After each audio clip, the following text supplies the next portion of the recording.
Welcome to the season 4 of this podcast, and now with a new name, the Chainbreaker Podcast, where faith meets mindset for a transformative journey towards living the full life God has designed for you. I'm your host, Fernanda Longo. I'm a seeker of truth and passionate about destroying belief systems that does not work in the first place. Together, we will peel back the layers of religion and understand the liberated wisdom of Scripture that empowers us to transform our minds. And the verse that gives us this mission is Romans 12:2. Be transformed by the renewing of your mind. So get ready to challenge norms, break free from toxic patterns, and rediscover the joy that is rightfully yours. Together, we will learn, discuss, and uncover the keys to unlocking the full life God intends for each of us. This is more than a podcast, it's a community. It's a sanctuary for those seeking a fresh perspective on faith and mindset. So buckle up for a journey of revelation, growth, and the pursuit of living your life in full alignment with God's extraordinary plan. Welcome to Chainbreaker Podcast, where truth transforms and lives are renewed. Let's begin this journey together.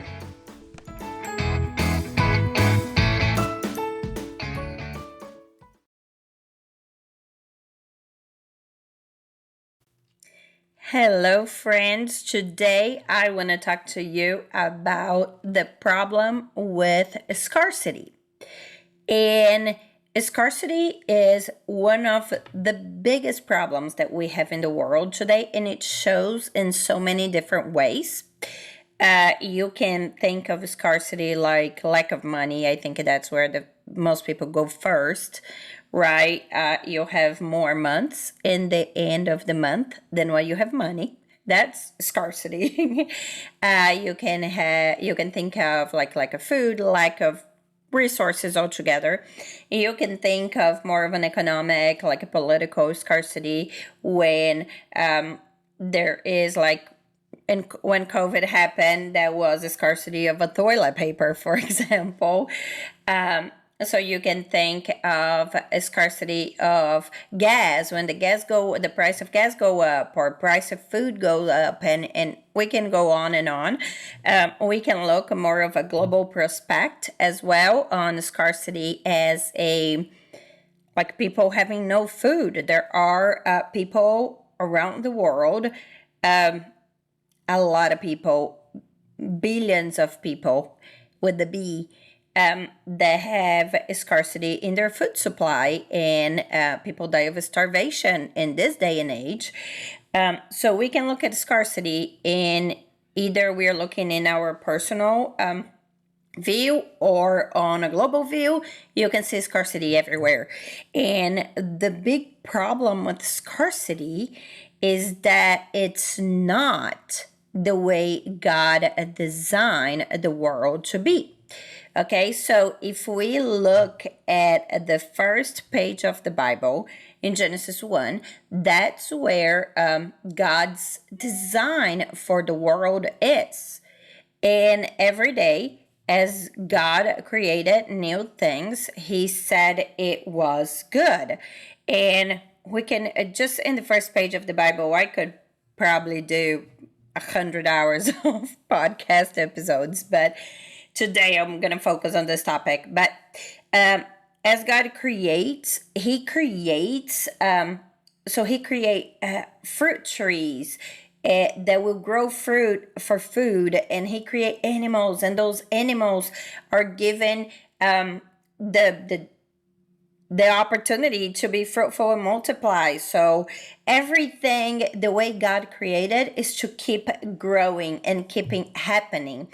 And as He created humans, He called us to be fruitful and multiply. I talked about that in the last episode. So if you have not listened to the last episode, go ahead and listen to that, because that is kind of like a concept for you to even move on to this talk we're having today, when you're talking about it specifically as humans, right?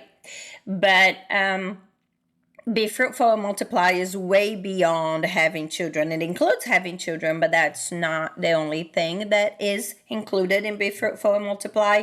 He also calls us to exercise dominion. I talked all about this last episode. And that way we are supposed to keep creating a better and a more abundant world. Okay? What happened is, if you keep reading the Bible, you see that just a couple pages later, on Genesis 3, there's the fall. So we choose not to have abundance. And you can see that because the way that Satan tempts Adam and Eve is that he says that God's hiding something from them. And if you think about it, what is this? It's a scarcity. You are being hidden something. Okay, so that's what Satan is tempting them, you like with the scarcity. And then when they choose to sin, they choose to listen to Satan and accept that the scarcity is real, even though it's not. Okay, so this is the very important thing right here. When we choose to accept, just like Adam and Eve did, the scarcity that Satan is telling them that the scarcity is real, even though they're living in a place where abundance is real. They're living in a place where the presence of God is real. But they chose to believe the lie that scarcity is real. What did happen to them? They got kicked out of the place of abundance and they start living in a place of scarcity, right? So they start covering themselves and they start taking good or bad, making the decision of what is good and what is not for themselves. And in that, it was born the self-preservation. So what that is I'm going to worry about me and my people, and I'm going to not worry about them. Okay, so you see Cain and Abel. There is a song that I love, and I'm not going to sing it because I do not want your ears to hurt. I definitely did not get that spiritual gift. But there's a song that says that I am my brother's keeper. And that's an exact opposite on the story of Cain and Abel, right? With like, am I my brother's keeper? And the thing about it is, when you're living in scarcity, you want to make sure that you are not your brother's keeper because you want to make sure that you have enough for yourself. And the idea of scarcity is that there's not enough for everyone. So I'm going to make sure I have enough for me, and I'm not going to share with others because there's not enough for everyone. Other face of scarcity is I am going to share this little thing that I have from me with the other people that needs, but it's so scarce, so we cannot have more. This is all we have. Okay, so scarcity can have the bad connotation, the greedy, with everybody knows it's ugly and it's like, this is mine, I'm not sharing with anybody. We even tell our kids when brothers and sisters are fighting because of a toy, that's the first thing we say, share. Okay, at least that's what we do in my house. We want them to share. But the problem is, and I'm going to use my kids for example, my kids have so much toys that every few months I have to take boxes, and I'm not talking about a tiny box, like huge boxes of toys, and give it away because they collect that. I don't know where those toys come from. I don't like to buy toys. I do not buy toys. They just appear out of nowhere. My kids have so many toys and they still fight about, you name it. You name it. The most stupid toys. Like they will get a free ring out of the dentist office and they will fight over that with a room full of toys out there. And that is how humans are so tricked to believe that there is a scarcity because we don't see the beauty and the abundance that is all around us because we are so obsessed about that scarcity. So it can be either the ugly and greedy that nobody likes, right? I'm going to take care of myself and my people, and I'm not going to take care of them. Or scarcity can also look like somebody that is good and giving, but they are with so little. They're living life with so little because they don't believe that abundance is real. And then we go back to the first page of the Bible, and God is a God of abundance, okay? Because He creates the fruit trees and the world. I mean, you can go walk in whatever your flavor is, the beach, the mountains, the city. You can go walk in the place that you love to be, and you see how abundant God is. You know what I'm saying? Like all the flowers and the ocean and everything. But we are tricked to believe there is not enough. And then when we are tricked to believe that is not enough, we want to make sure that we are not our brother's keeper. Instead of us being our brother's keepers, that is what God planned to be in the first place. In the first page of the Bible, it's all there. I'm not making this up. Okay, you can go there and read it for yourself.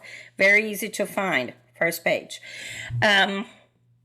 So other thing is, when God goes through the first 6 days, every day He says, and there was evening, and there was morning, and there was the end of that day.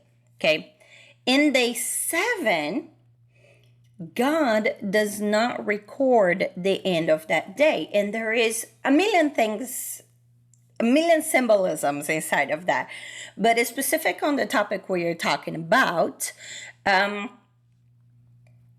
The seventh day had no wind because creation had no wind, and God, alongside with us being fruitful and multiplying, is constantly creating a new world every day through every breath. So creation didn't finish on the 6th day, and there's all the resources we have in the world, and there's all the food, and there's all of everything. And once we run out of this, we're going to run out of everything. That's not the story of the God of the Bible, okay? If you have a different God that I don't know about it, I cannot speak for it, but my studies is specifically on the Bible. The God of the Bible did not finish creation on the 6th day. He's constantly creating. Every birth of a child is a new creation. Every tree that grows out in your yard is a new creation. Every fruit and vegetable and every crop that comes out, every corn that comes out is a new creation. It's a constant creation of God. And if we understand that, we will understand that scarcity is a lie from the enemy and not a reality of the God of the Bible. And I know that some of you are listening to this, and some of you are already getting all worked up because I've talked to you before about this.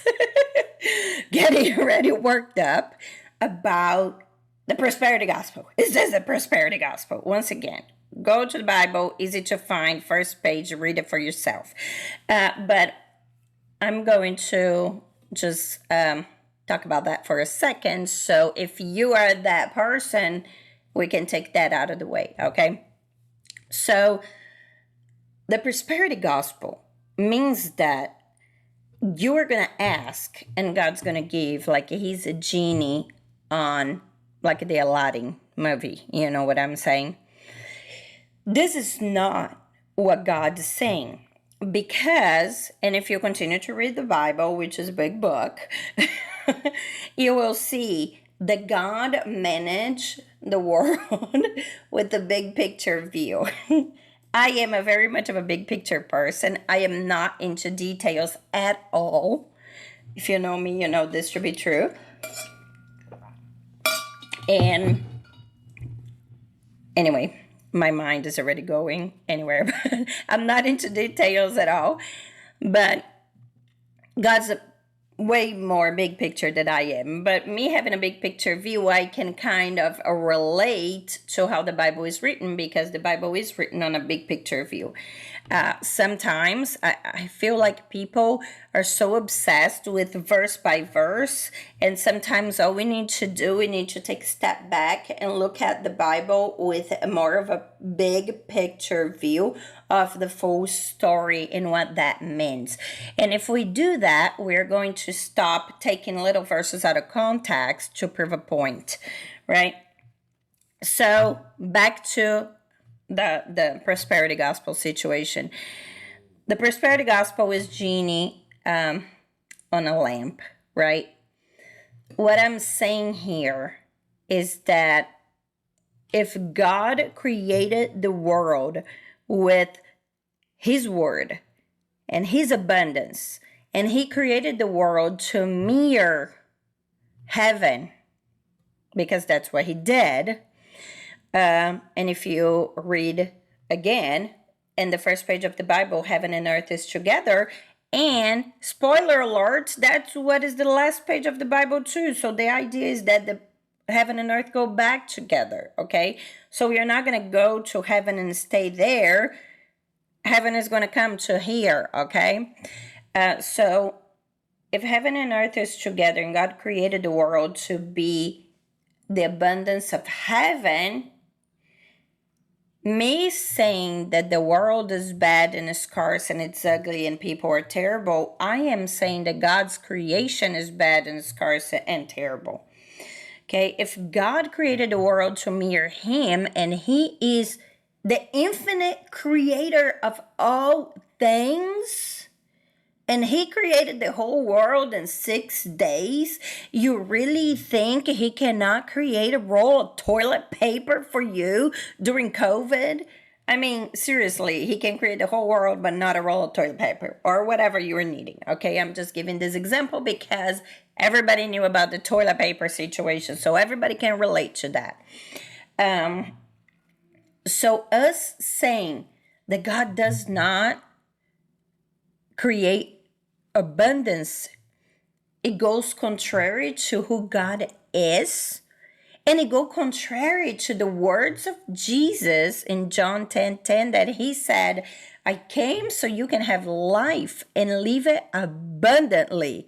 Like, I'm not making this up. You can read it for yourself. Once again, John 10:10. It's the Gospel of John, New Testament, book 4. Okay? You can go there, read it for yourself. Jesus said, I came so you can have life and live it abundantly. And the very cool thing about this is that Jesus came to start the restoration of Genesis 1 that was broken in Genesis 3. So that's what he said. If there is one thing that Jesus preached the most his whole time here, was about him bringing the kingdom of God back to earth. That was all he did. I'm here to bring the gospel of the kingdom. I'm here to bring the kingdom. The kingdom is here. The kingdom have came. That's all he talked about. Kingdom. Okay. Second thing was money, by the way. But the first thing was kingdom. Okay. So that's what he came here to do. He came here to restore the kingdom. Okay. And that kingdom is Genesis 1, is the abundant kingdom that God created, okay?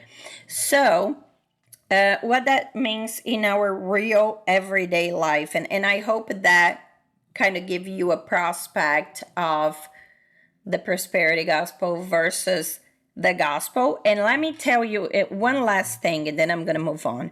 If you are a person that you are afraid of a possible prosperity gospel, I want you to pray and ask the Holy Spirit if you are under the oppression of the poverty gospel, because it's also really real. Okay, so there is a prosperity gospel and there is a poverty gospel, and neither of them are the real gospel. Both of them are lie. Okay, and both of them are from the enemy lying you about scarcity, because the poverty gospel, I don't need to explain. It's scarce, even in the name.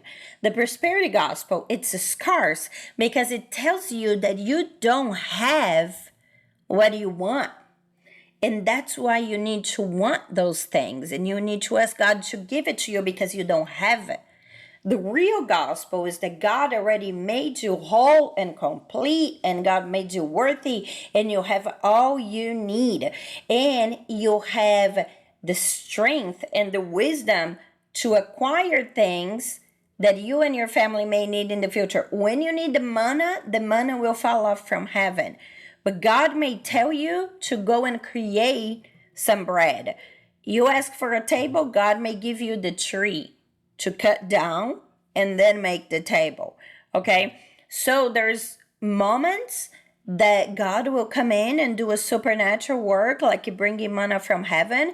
But that was a tiny period of the Bible and the history of the whole story of the Bible. That was just a tiny period. All the rest of the Bible was God giving us a tree and telling us to cut it down and make the table. Because he calls us on chapter 1 to be fruitful and multiply, to multiply our resources, to multiply things, to do things to be our brother's keepers and make the life of others better with our multiplication. Okay? So, neither the prosperity gospel, which once again is focused on the scarcity and focuses on what you don't have, or the poverty gospel, which is also focused on you don't have and also saying I don't want it because this is not from God, which is a terrible lie, because God's the creator of everything. If God's the creator of everything and God wants to bless you with a beautiful meal, okay, a big old turkey on Thanksgiving, if he want to bless you with that and you're saying I don't accept it because this is not from God, you're saying that the creation of God is not even his own creation. I know that's kind of crazy, but stick with me. Let's go on to our, I'm going to stop here because I can go on that for hours. So I hope that clarified on the whole prosperity gospel thing. So now back to the world being abundant, and we need to stop believing the lie of Satan that the world is scarce. There's not enough for everybody. Okay. And let me tell you something that it may challenge you, because it for sure did challenge me when God started giving me these concepts, okay? A lot of the issues that we have, especially regarding scarcity, but a lot of the issues that we have on money, I'm going to go as far as say health, relationships, a lot of them, we are causing them. We are using our own free will to cause those issues. And I know there's horrible tragedies that happened in our lives that we did not cause. I know that firsthand. If you know me, you know that me and my family went through a tragic loss last year. We are still picking up the pieces from that. And I know there's horrible tragedy that happened that we did nothing to cause, and that we don't know why God chose us to have that situation. And it's just sadness, and we don't understand, and we have to pick it up the pieces. And I am not talking about this. I am talking about the other 95% of our problems that are little and small, and we spend a lot of time marinating them and expanding them, okay? So a lot of money problems we have, that's what it is. That's what it is. A lot of health problems we have, and once again, health sometimes fall in the category of a tragedy. And sometimes it falls in the category of, well, you should have stopped eating the cake and you should have stopped eating the bacon 40 years ago, or at least cut down to half when your doctor told you in all those exams that you did throughout all those years, and you choose to make the wrong choices every day, and here you are, right? But there are situations where you don't know why, and you do have a disease, and unfortunately we have a terrible healthcare system right now. And I'm not getting into politics, I'm not talking about who pays or not pay for the health care. I'm talking about you go to the doctor and they don't know what you have. And you keep going to many doctors and they still don't know what you have. And you were like, didn't you just go 20 years for this? But anyway, that's my opinion. So yeah, we have a healthcare system that is not pro healing us. We have insurance controls a lot of what the doctors can do or cannot do. So I get it. There's tragedy there too. What I'm not talking about the tragedy. I'm talking about the things that we have control of. So let's just imagine, and I know this is an audio, but let's just imagine there is a circle, and inside of the circle there is a smaller circle. The smaller circle are things that you can control. Okay, it is 100% under your control. Should I eat the cake today or should I skip the cake? That's in your control. The big circle that is in the outside is things that are out of your control. Tragedy, other people's actions, insurance, and etc. Right? You know everything that falls into that category. So the things that are in the outer circle, you have no control of. Okay, those are the tragedies that happen in life, and that can cause loss of money, loss of health, loss of relationships, and so forth. But the things on the little circle, you have full control of. And we need to learn and transform our minds so we can make the right decisions on the things that we have control of. That way, we are not recreating all those tiny little problems that consume our life.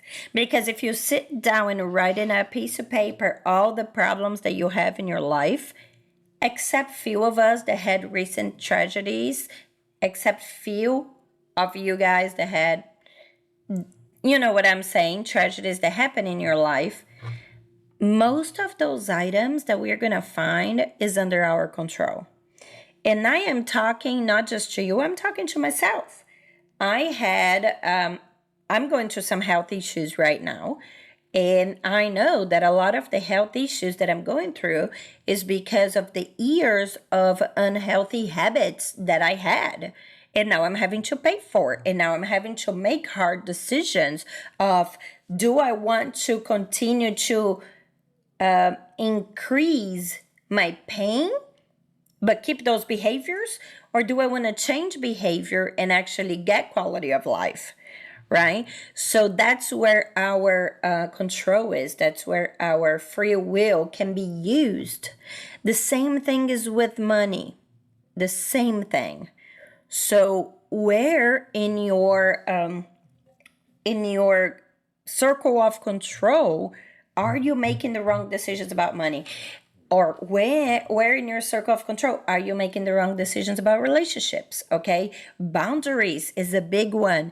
We need boundaries. When we choose not to put boundaries in relationships, that's when we are in the tiny circle making the wrong decision. Okay, so all that, and I know that right now you're like, well, you're talking about relationships and health, but they are all connected with scarcity.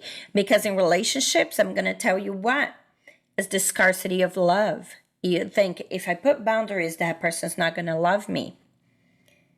Okay, the health is a major scarcity, especially when we talk about food.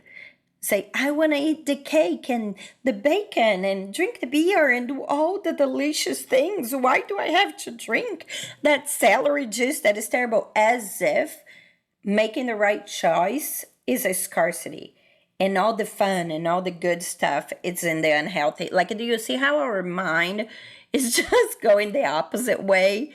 Like, we should be happy that we are eating things that will sustain our body and giving us life. But we actually find the fun in the destruction because our mind is so stuck in a scarcity. Okay? So, the Bible also says that it's God speaking. My people perish because of the lack of knowledge. So when you don't know, you don't know.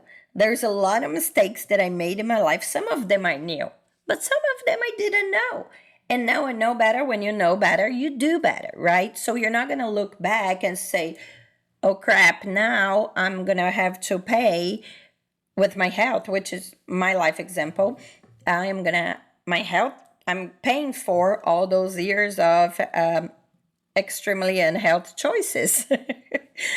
That suck. Yeah, I can sit here and be sad about my choices and wish that I had made better choices then, or I can take control right now and move forward with the right actions, with the right choices, right? So this is, and I said earlier in this episode, but I will say it again. If you have not listened to the last episode on image and dominion, I highly recommend you go there because I talk a lot about that, like how you have the authority to make those decisions in your life, to make the decisions of what is inside of your circle of control and what is not. And I know that there is it's hard to make those right decisions, and the reason why it is hard is because of our subconscious mind, right? Because we are so conditioned to act in one way that when we try to reroute and act in a different way, our brain says, no, you've did this your whole life, why are you going to do that now? Go back and do that. So our brain keep us making the same mistakes, right? That's why the Bible says you have to be transformed by the renewing of your mind. I have like several episodes on that. So I think a few episodes ago I did one that was like mind transformation or something like that. But yeah, that's you have it's a long process. So you're not gonna solve all your problems today. But what I want you to do today is for you to question yourself.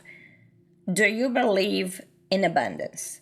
Or are you stuck in the lie of scarcity? Okay, so that is your homework for today after this episode. Really consider this question and look into your life and how you are looking at your situations and how you're responding to your situations, and be aware of your belief. Is that abundance or is that scarcity? Okay, and I would love to hear from you. So I'm gonna put a post right now on my Instagram and Facebook. And I would love for you to go in there and on today's post and leave your thoughts. And if you have any questions, I'm here for you. Send me a DM. I am a little slow to reply to DM. I'm letting you know. I'm not those people that got the DM and 2 minutes later you got your reply. But I will respond to you. But I would love to hear your thoughts. Leave me a comment on today's post and let me know. Are you stuck in scarcity or are you living in abundance? Like, do you feel abundant? And when I say living in abundance, it doesn't mean that you have a yacht and you are in Hawaii in your private yacht with your friends. That's not what abundance is. And actually, going back to what I said about the prosperity gospel, that's actually scarcity, because that says that if I don't have that, I am scarce, and only who has that is abundant. Okay, so abundance is that, are you living your most authentic self? And for some people, their most authentic self is living on a farm and growing a garden. And for some people, their most authentic self, it's living on a one-bedroom apartment in New York City and having all kinds of city fun. Okay, so it depends on you. It's not a one size fits all. For some people, abundance is having a house with a bunch of kids, which is kind of what it is for me here, and toys and Cheerios everywhere. Okay, it's abundance. And for some people, abundance is having a spotless house where children are not allowed to breathe because it looks magazine beautiful, and that's fine. Each person has their own authentic self, let's say that way. I like to say God created each person different, and we are called to live the authentic person that God created us to be, right? Because that's what makes the world so beautiful and different. all the fun and all the differences and all the different colors. Like, I love different foods. If you, my husband said on Sunday, we went to a steakhouse and I got out of there. He's like, the food was good. And I said, yeah, steakhouses are fine. They're always the same thing, right? Steakhouse. Like my husband said, well, you walk in a restaurant and you say, is there a chance that I die if I eat this meal? And the person says, nope, that's completely safe. And you say, I don't want it. Because I love exotic food. I love trying new things. And can you imagine, as much as a steak is delicious, if I had to eat steak every day, my life would be so boring. So boring. Okay? So even if you do have something that you think, oh, it's my dream, and maybe one day I will have this, when you get it, it just becomes boring. Because the beauty of life is all the differences and all the difference of colors and flavors and everything that makes it so rich. So when we allow ourselves to get the abundance that is our authentic self and understand that our source is God and God is the one that provides these things to us, our life just becomes so much more joyful. Okay, that's what it is. We just slowly let the stress go. And the thing about it is, this is not a button. Okay, you're not going to listen to this. Oh, great, now I'm going to be abundant. I push a button on and my life changes in an instant. No, because you've got to rewrite your subconscious, and that takes a long time. So we will work on that in other episodes. If that's something you want to do, I already have an episode on that.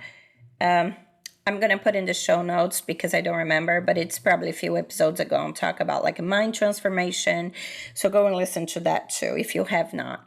But please, once again, jump to my Instagram and Facebook and leave me your thoughts on today's posts. Do you believe in abundance, or are you living in scarcity? I love you all, and I hope you all have an abundant day.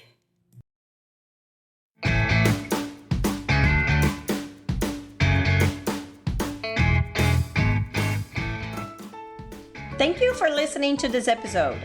If today's episode set your soul on fire, get ready for an ongoing explosion of inspiration in our email community. I'm dropping bombs of encouragement, unleashing Bible wisdom that liberates souls and empower you to live a beautiful life. This is not just an invitation, it's a call to revolution. Join us in the messy middle of faith and mindset. Head to thechainbreakerpodcast.com and just don't listen, act. Join the revolution at thechainbreakerpodcast.com, and let's turn the page to the next chapter of your beautiful journey. And until next time, stay bold, stay unapologetic, and let's keep changing the game together.